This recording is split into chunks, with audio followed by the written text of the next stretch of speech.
లితాస్ fashion వరల్డ్కి స్వాగతం. నేను లలితారెడ్డి.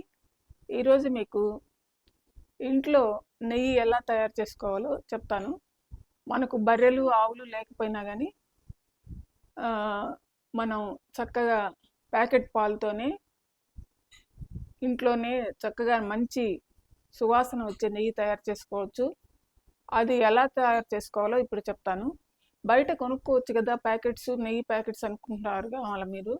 కానీ బయట తెచ్చే నెయ్యి నేను చాలాసార్లు తెప్పించాను, కానీ అది చాలా మక్కిపోయిన వాసన ఈ విధంగా వస్తూ ఉంటుంది. మంచి ఫ్రెష్ వాసన ఉండదు. అందుకని మనం ఇంట్లోనే నెయ్యి చేసుకుంటే మంచిది. బయట బర్రె పాలు దొరికినా మంచిదే, లేకపోతే ప్యాకెట్ పాలతో కూడా చాలా చక్కగా నెయ్యి వస్తుంది. అది ఏ విధంగా చేసుకోవాలో నేను చెప్తాను. మాకు నెయ్యి చేసుకోవడం రాదా, ఎందుకు ఈ వీడియో అనుకుంటున్నారేమో. అందరికీ వచ్చిన వాళ్ళ సంగతి కాదు నేను చెప్పేది, తెలియని వాళ్ళ కోసం ఈ వీడియో పెడుతున్నాను. చూడండి ఎలా తయారు చేయాలో చూద్దాం. ఫస్ట్ ఇది హోల్ మిల్క్ ప్యాకెట్ అండి. తీసుకొచ్చి గిన్నెలో పోసేసి పాలన్నీ గిన్నెలో పోసేయాలి.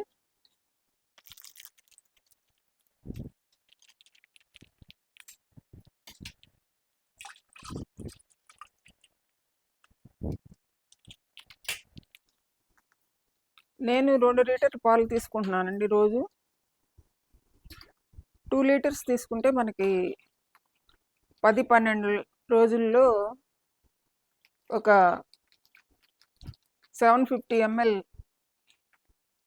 నెయ్యి వస్తుంది. చక్కటి కమ్మటి సువాసనతో కూడిన ఫ్రెష్ నెయ్యి.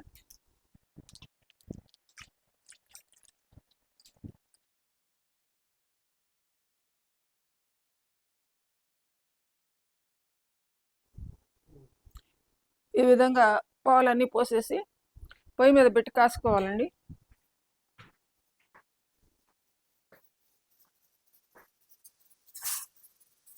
ఈ విధంగా మంట ఇది పొయ్యి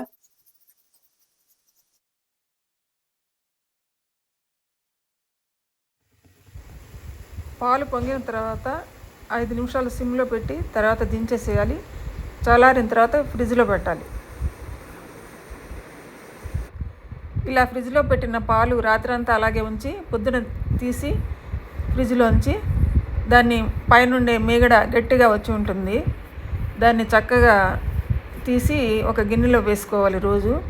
రోజు వేసుకుని తర్వాత దాన్ని ఫ్రీజర్లో పెట్టుకోవాలి. ఫ్రీజర్లో పెట్టుకుంటే మనకు ఫ్రెష్గా వాసన రాకుండా ఉంటుంది. దాన్ని ఈ విధంగా నీట్గా శుభ్రంగా తెట్టులాగా వస్తుంది మీగడ. ఆ గిన్నెలో వేసేసుకోవాలన్నమాట. వేసేసుకొని ఫ్రీజర్లో పెట్టుకోవాలి. ఈ విధంగా 10-12 రోజులు పెట్టుకుంటే తర్వాత ఇదంతా బయటకు తీసి కాచి తోడు పెట్టుకోవాలి. అలా చేయాలండి. ఇలా చేయటం వల్ల మనకి రోజు చిలుక్కునే పని తప్పిపోతుంది. ఒకటేసారి వెన్న ఎక్కువగా వచ్చి ఒకటేసారి కాచుకోవడానికి హాయిగా ఉంటుందన్నమాట ఇలా చేస్తే. అందువల్ల ఈ పద్ధతి నాకు నచ్చుతుంది.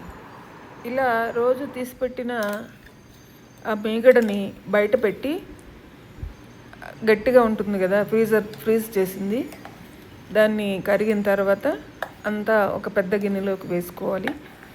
వేసుకొని పొయ్యి మీద పెట్టి ఈ విధంగా కలిపెడుతూ ఆ మీగడని కాసుకోవాలన్నమాట, కాచాలి. ఈ విధంగా పలచగా వచ్చేస్తుంది. ఈ విధంగా కంటిన్యూస్గా కలిపెడుతూ ఉండాలి. ఎందుకంటే దీనికి అడుగు అంటుకునే స్వభావం ఎక్కువ మీగడ కాబట్టి, పొంగిపోయే స్వభావం కూడా ఎక్కువే దీనికి. అందుకని మనం జాగ్రత్తగా ఉండాలి. ఈ విధంగా బాగా కాసిన తర్వాత దాన్ని చల్లారబెట్టి మనం తోడు పెట్టుకునే టెంపరేచర్లో పాలు తోడు పెట్టుకుంటాం కదా, అదే మాదిరిగా దానికి తోడు పెట్టాలి. పెట్టిన తర్వాత తోడుకున్న తర్వాత దాన్ని తీసుకుపోయి రిఫ్రిజిరేటర్లో పెట్టుకోవాలి. అది బాగా చల్లబడిన తర్వాత ఆ పెరుగు మీగడ పెరుగు అనమాట, ఈ విధంగా కవ్వను తీసుకొని చిలుక్కోవాలి. ఇక్కడ చిలకాలంటే గట్టిగా ఉంటుంది కాబట్టి దాన్ని ఆ విధంగా ఇప్పుడు నేను చేస్తున్నట్లుగా చేసినా కూడా మనకి వెన్న వచ్చేస్తుంది. చూడండి ఎట్లా వచ్చేసిందో వెన్న. చాలా ఈజీగా 5 మినిట్స్లోనే వచ్చేస్తుందండి వెన్న. ఇప్పుడు ఫ్రిడ్జ్లో వాటర్ పోయాలి. నేను గిన్నె చిన్నదైపోయింది కాబట్టి కలిపెట్టడం కూడా కష్టంగా ఉంది. మీరు కొంచెం పెద్ద గిన్నె పెట్టుకోండి. అప్పుడు ఈ ఫ్రిడ్జ్లో వాటర్ పోసి బాగా ఇట్లా కలిపామంటే ముద్దగా వచ్చేస్తుంది వెన్న కూడా బాగా. అప్పుడు దాన్ని తీసి ఇంకొక ఐస్ వాటర్ ఉండే గిన్నెలో వేసుకోవాలి. ఎందుకంటే ఈ వెన్నలో మజ్జిగ ఎక్కువగా ఉంటాయి. ఆ మజ్జిగ ఎక్కువగా ఉన్నప్పుడు మనం నెయ్యి కాచుకోవాలంటే ఊరికే పొంగిపోతూ ఉంటుంది. అంతేకాకుండా క్రింద గోకుడు కూడా చాలా ఎక్కువగా వస్తుంది. అందుకని మనం దీన్ని వేరే నీళ్ళలో ఐస్ నీళ్ళలో వేసి కడిగేయాలి. వెన్నని కడిగేసినప్పుడు దాంట్లో మజ్జిగ తగ్గిపోయి మనకు గోకుడు తక్కువగా వస్తుంది, పొంగిపోవడం కూడా తక్కువగా ఉంటుంది. కాబట్టి ఈ విధంగా కడిగేస్తాము వెన్నని. కడిగేసి అప్పుడు వేరే గిన్నెలోకి కానీ బాండల్లో కానీ తీసుకొని ఈ విధంగా బాండల్లో వేసి కాచుకుంటాను నేను. చూడండి వెన్న అంతా బాండట్లో వేసేసాము. ఈ విధంగా మొత్తం తీసేసి దాంట్లో వేసేసేసి పొయ్యి మీద పెట్టి ఇంకా కాసుకోవటమే వెన్నని. చూడండి ఎట్లా వచ్చిందో. ఒక 10 డేస్కి ఇంత వెన్న వచ్చిందండి. రోజు 2 లీటర్స్ పాలు తీసుకుంటే. ఇట్లా చేస్తే మనకు మంచి సువాసనతో ఉండే నెయ్యి మనకి వస్తుంది. బయట నెయ్యి ప్యాకెట్స్ కొంటే అవి బాగుండటం లేదు, ముక్కిపోయిన నెయ్యి వస్తూ ఉంది. అందుకని నేను ఇట్లా ఫుల్ ఫ్యాట్ ఉండే పాలు తీసుకొని ఈ విధంగా చేస్తున్నాను. అందువల్ల మనకి మంచి నెయ్యి వస్తుంది. ఇట్లా కంటిన్యూస్గా కలిపెడతా ఉండాలండి జాగ్రత్తగా. ఇది బాగా పొంగిపోయే స్వభావం ఉంటుంది నెయ్యికి కూడా. వెన్న కరిగేటప్పుడు జాగ్రత్తగా కలిపెట్టుకోవాలి. చూడండి ఎట్లా కరిగిపోయిందో, నీళ్ళు నీళ్ళుగా ఇట్లా వస్తుంది. దీన్ని దగ్గరే ఉండి మనం కలిపెట్టాలి. కలిపెట్టడం ఎందుకంటే దాంట్లో ఇంకా కూడా కొన్ని మేగడ తొక్కులు మజ్జిగ ఉంటాయి. అవన్నీ కలిసి గట్టిగా నల్లగా ఒక స్లాబ్ లాగా కింద బాండలకి అతుక్కపోతాయి కలిపెట్టకపోతే.